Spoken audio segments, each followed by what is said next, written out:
This is Friday night football in Spain.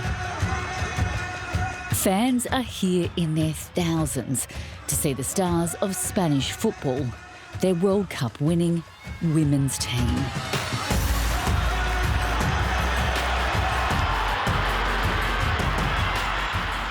Well, we're watching the biggest names in Spanish female football tonight. We've got Alexia Putellas on the ground. We've got Jenny Hermoso over here. I must admit, it's pretty thrilling being this close to the game.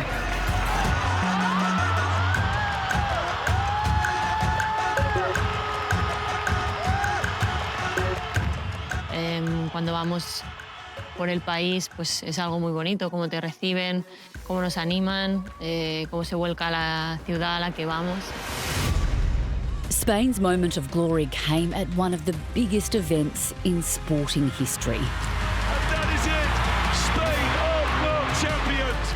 In Sydney, in front of a global TV audience of more than 200 million people, Spain took out the 2023 FIFA Women's World Cup. Tell me the feeling of winning the World Cup. Es difícil de describir. What we did in the World Cup. How I say, I think that I haven't realized it yet, that I'm a World Cup winner. But then came this.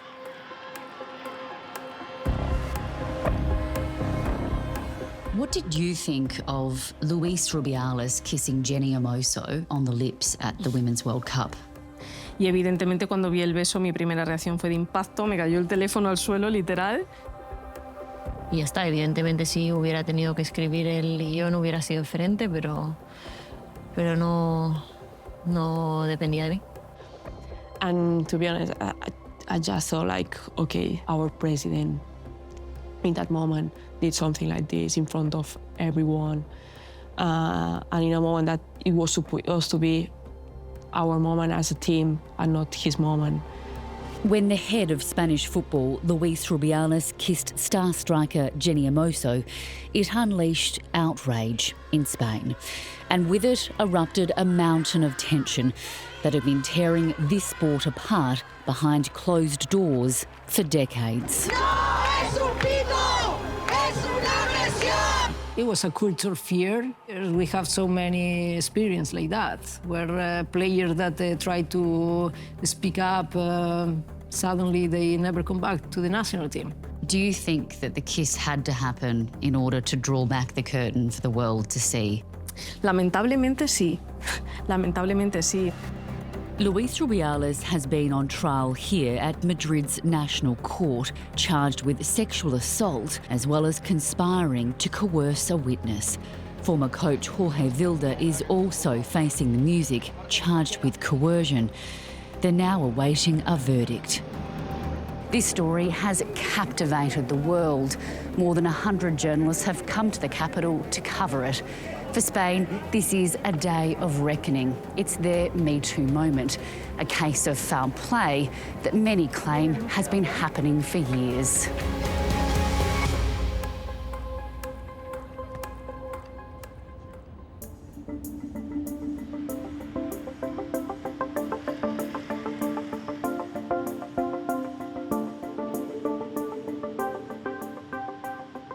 I didn't grow up thinking that I could be a professional player. For me, it was like I even didn't know a woman could be a professional football player. To understand the full story of football in Spain, I'm starting here in Florence, Italy, to meet Vero Becchetti, a legend of women's football. I was the only girl playing football in my city. There was a federation rule that didn't allow girls to play with boys. And I was training and going to every game, but I was sitting on the bench because I was not allowed to play. How would you describe the culture? Definitely it was a macho culture. People have to understand that for so many years we live under a dictator. And that is a really important part of our history as a country. Until the 80s or 90s, like women were not allowed to play at all, not doing sport. Vero didn't just find a way to play, she dominated. By 17, she was a starter in Spain's national team. It was there in 2005 that she encountered long-serving Spanish coach Ignacio Carrera. He'd been in charge for 17 years, since 1988. What was your initial impression of Ignacio Carrera? Everyone was a little afraid. So it was this type of coach that, you don't know if he's gonna tell you good morning, if he's gonna say hi. In training, everyone was afraid of losing one ball or doing something wrong because he will be yelling. But at that So time... you shouted at people? Yeah, a lot. Yeah. So it was that environment where people felt tension and pressure and even, like they were afraid. He was stronger and harder with players that have maybe like a weaker character, like saying comments about the body, like saying how shit you are on the field. In the documentary Breaking the Silence, released on Spain's Movistar, Ignacio Carrera is seen inflicting pain on his players while on the sidelines. Ignacio Carrera, con todas estas jugadoras, lo que hacía constantemente era menoscabar su autoestima y su confianza, ¿no? Sobre todo diciéndoles que estaban gordas, tú estás gorda, tú no puedes jugar a fútbol, tú no sabes jugar a fútbol y nunca vas a poder jugar al fútbol. In Barcelona, I've come to see Danai Boronat, one of Spain's best-known sports journalists. For the past 4 years, Danai has spent countless hours uncovering and exposing the mistreatment of women who have represented Spain's national team. Descubrí cosas que no esperaba cuando la selección española, que podía ser el sueño de ellas, acudir a un mundial, a un europeo, cuando la selección española les llamaba, ellas lo pasaban fatal porque se sentían maltratadas, se sentían menospreciadas, se sentían ignoradas. Por ejemplo, no tenían ropa, no tenían equipaciones de su talla. Les daban la ropa de los hombres, de los jugadores. Ellas no tenían su equipación propia, ¿no? Entrenaban en campos que no estaban preparados para el máximo nivel. Eran campos de tierra en unas condiciones pésimas, ¿no?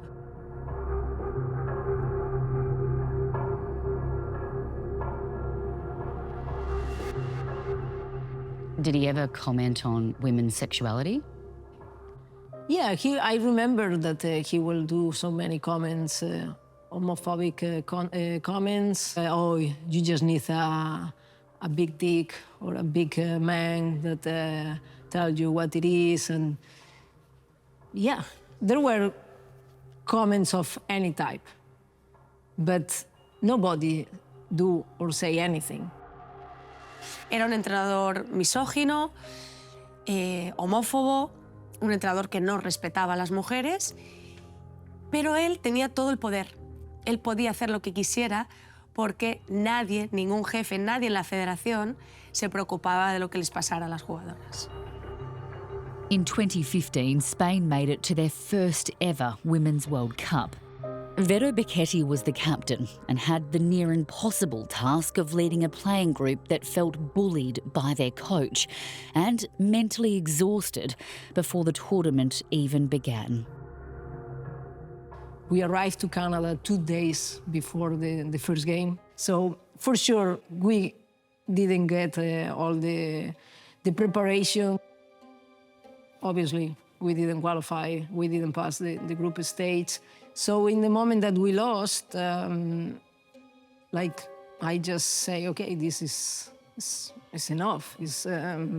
I have to do something to change this. Bundled out of the World Cup, Vero gathered her teammates. Tired of the coach's angry outbursts and disrespect towards players, they requested a meeting with Coach Carrera, hoping he would quit.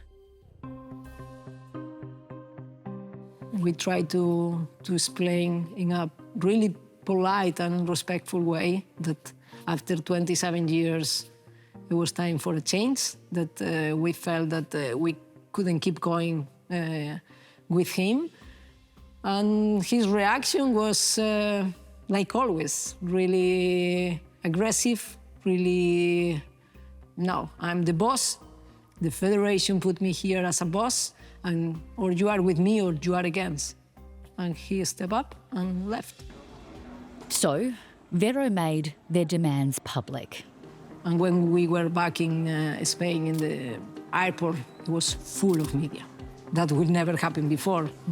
Like maybe one camera, one radio, but this was like full of media, wanted to know about this situation. The federation that had supported Ignacio Carrera for 27 years finally caved in.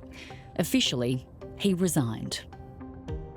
I felt the responsibility in the sense of I'm kind of like I'm the best player in my country, and right now I can really do something that has an impact for the future. So I just really wanted to use my moment and the power that football gave me to change things. The Spanish Football Federation then made a surprise move, promoting untested 34-year-old Jorge Vilda. Jorge Vilda no estaba ni capacitado para entrenar a un grupo senior, porque siempre había entrenado a chicas jóvenes, y no estaba capacitado para el máximo nivel. No había hecho nada en su currículum, no había entrenado. And in the first roster, he already started to put some players out. I was the captain in the World Cup, and he couldn't do that to me in the beginning. But I felt from the first minute that the goal was also putting me out. It should have been a turning point for the team, but it wasn't. We have to leave the doors open at night because he has to come to see if we are in the rooms. So bedtime check-ins. Yeah, and we were not allowed to go to other teammates' room at any moment. The captains, we have to be sitting during lunch, dinner, sitting with eyes contact with him in different tables because he was afraid that we start to talk about him. So it was like a really controlled behavior. Like for me, he was not a good coach, he was not a good manager, he was not a good leader, and in the treatment with people, he was terrible. In 2018, the Spanish Football Federation appointed a new president. They chose Luis Rubiales. So this is headquarters? Sí, te voy a enseñar las 16 equipaciones de esta temporada. Beatriz Alvarez Meza is a former player turned football president who today walks these corridors as a powerful figure in Spanish women's football. She first began working alongside Luis Rubiales and the Federation soon after in 2018 with the goal of launching a much-needed professional women's league. How did Luis Rubiales treat you?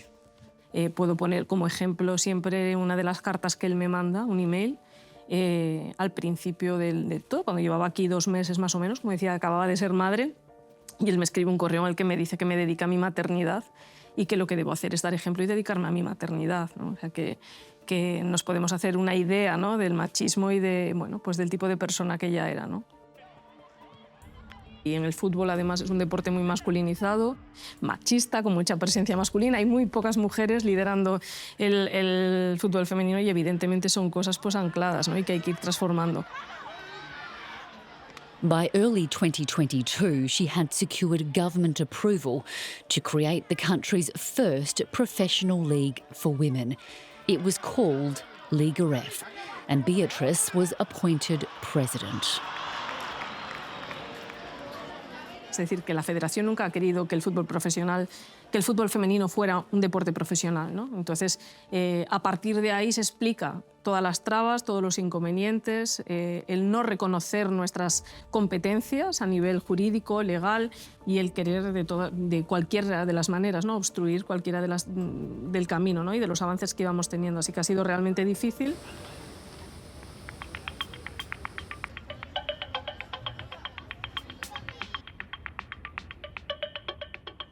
This is Barcelona FC, the reigning champions of Liga F and one of the biggest clubs in the world.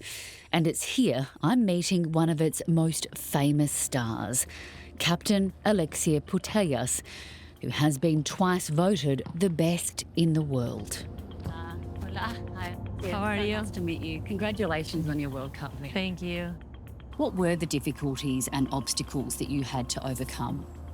La discriminación ya empieza desde pequeña, sin tú ser consciente, porque yo me acuerdo cuando era pequeña, los horarios, el femenino es el horario que sobra, entonces ahí ya estás como filtrando mucho cuál es tu intención, ¿no? No es la misma una niña de 8 años que un niño de 8 años. Entonces ahí ya empieza un poco la discriminación y yo eso sí que lo he vivido.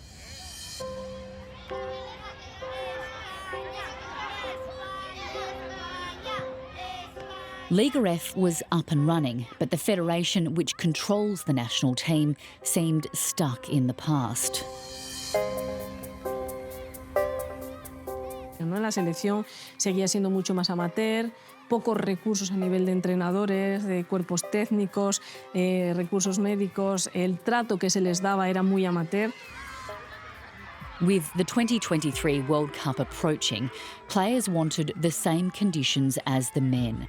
But Luis Rubiales rejected their request.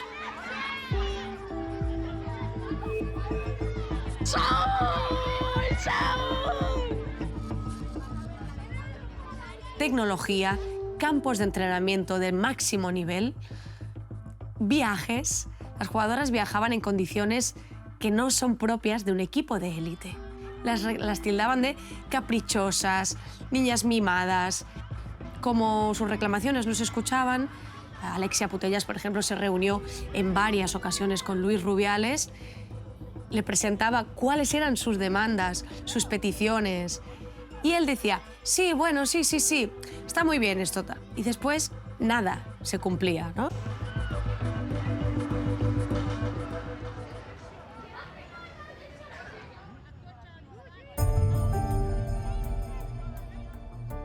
Lola Gallardo is Atletico Madrid's #1 goalkeeper. She was also in the national squad for the 2015 and 2019 World Cups. But in September 2022, Lola was one of 15 players who dropped a bombshell in the lead-up to the World Cup, declaring themselves unavailable for selection because of substandard training conditions.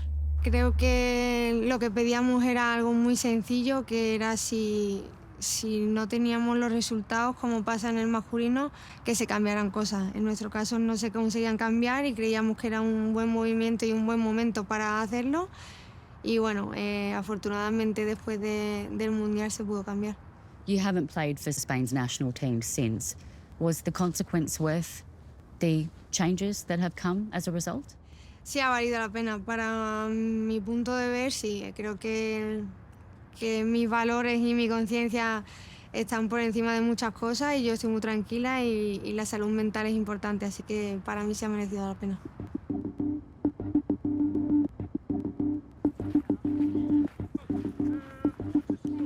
Laia Cadena is a rising star, a defender for Arsenal in the United Kingdom.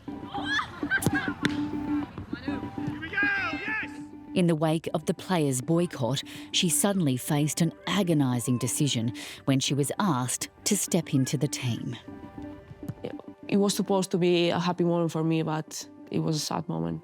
It was sort of a bittersweet moment. Yeah, exactly. It was difficult, 100%. But I also knew that it was the moment to change history. 32 teams travelled to Australia and New Zealand for the World Cup. It would be the most watched women's sporting event in history, with the title of World Champions on the line. What were your expectations going into the World Cup? To be honest, I don't think that we had high expectations. Fue un momento complicado a nivel de grupo, pero fuimos con las ideas claras. Todo el mundo sabía lo que había y sabía lo que queríamos hacer, que era ganar. when I was on the pitch, I really felt that that team was more powerful than what I thought. So at some point I was fighting to try to show the people that I made the right decision. Y yo creo que en ese sentido el equipo fue, como decir, inteligente y de centrarse solo en el objetivo. Ir a ganar, ir a ganar, ir a ganar y al final, pues, por suerte fue lo que sucedió. Danai Boronat was watching the tournament back in Spain. She was hearing stories about the behaviour of Federation President Luis Rubiales. Iba muchos días al entrenamiento, bajaba al terreno de juego y charlaba con las jugadoras, como si fuera un amigo más. Entonces él lo que hacía, de forma muy inteligente, era: no, pero mira, si yo me llevo muy bien con las jugadoras. After a rocky start, Spain had an unbeaten run to the final. Spain's Queen and Princess flew to Australia for the game. Seated next to them was Luis Rubiales. Then Spain achieved the remarkable. Spain are the champions of the World Cup in 2023. A 1-0 victory over England.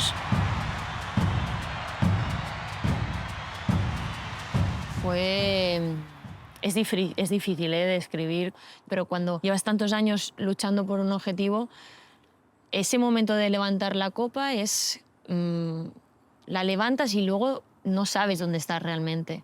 Te sientes eso, vacío, perdido, a la vez estás feliz, es una mezcla, estás como en shock. As Spanish fans celebrated, so too did Luis Rubiales. Todo el comportamiento de Luis Rubiales en la celebración no era normal, con la reina de España al lado, tocándose sus partes.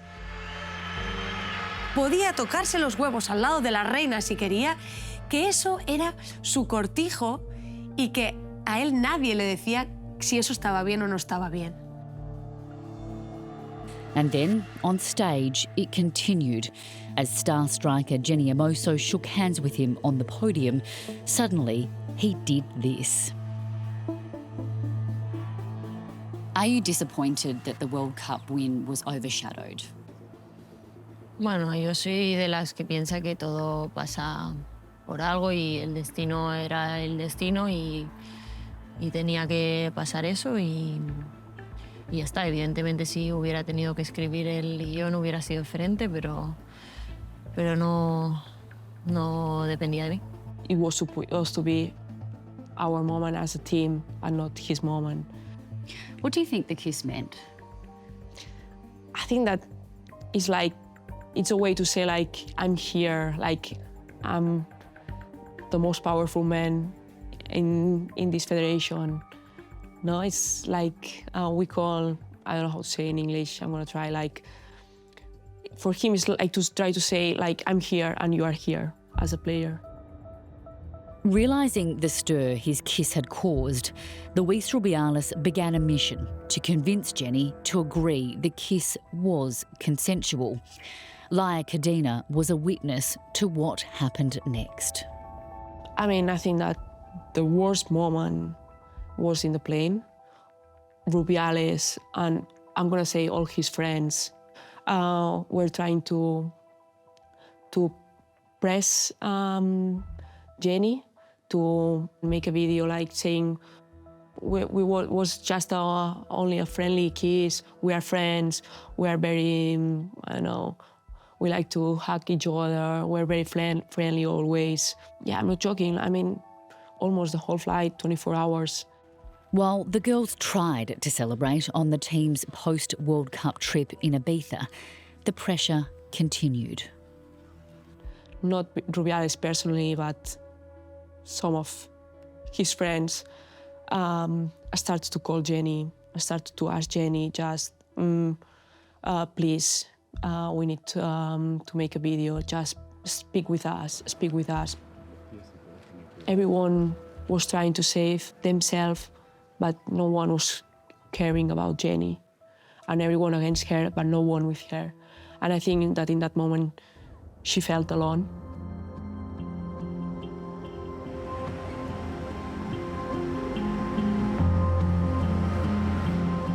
This is Madrid. This isn't just the capital, it's one of the world's biggest footballing cities. Think Beckham, Ronaldo. Heck, this is home to the richest club in the world, Real Madrid. So, when Spain won the Women's World Cup, you'd think the streets below me would be overflowing. Well, they were, just not why you'd expect. Thousands of people took to the streets in protest, outraged by the behaviour of one man in front of the world. Alexia Putellas tweeted a slogan that soon went viral. Se acabó, meaning it's over.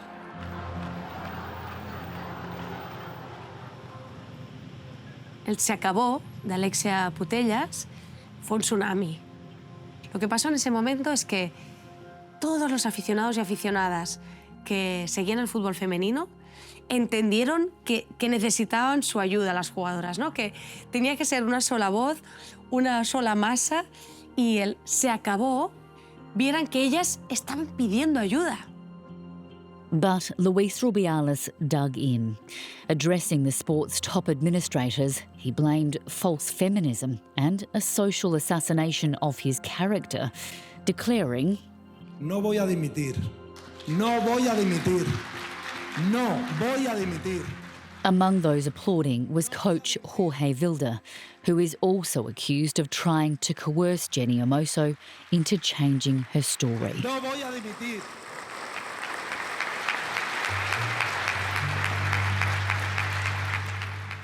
That speech delivered in this building behind me only fueled desire to oust Luis Rubiales.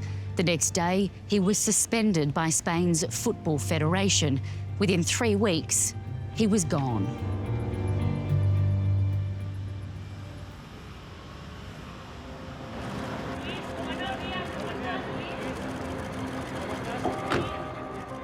For the past 2 weeks, Luis Rubiales has been on trial for sexual assault, along with Jorge Vilda and 2 other former Federation directors, all accused of coercion too. Jenny Hermoso has also finally had her say, telling the court, Me sentí poco respetada. Creo que fue un momento que mancharon de uno de los días más felices de mi vida, y para mí es muy importante decir que en ningún momento busqué ese acto y ni mucho menos me lo esperé, porque a mi persona creo que se le faltó respeto. if found guilty, Luis Rubiales could face jail time.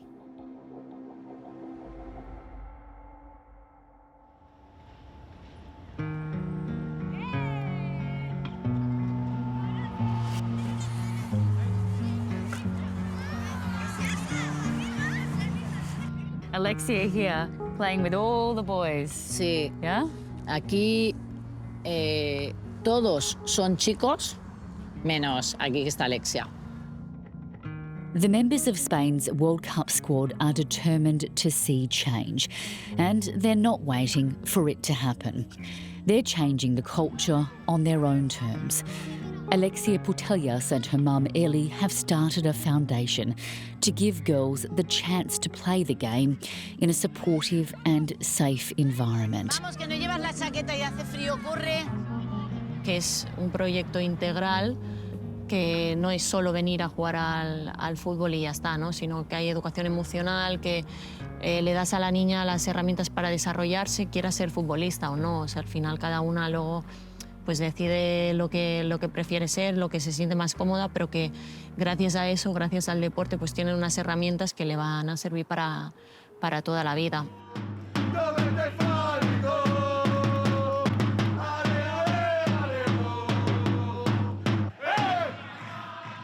At age 38, Vero Becchetti is still playing professional football, captaining Florence in the Italian League.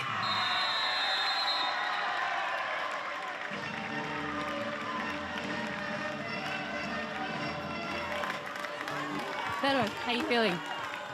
Right now, tired, but happy. It was a really Tough game? The skill that we saw on display today was incredible. 5 years ago, we weren't talking about female football the way we are today. No, of course, like in the last 5 years, women's football developed a lot. Not because before we didn't have the talent, we just didn't have the opportunity.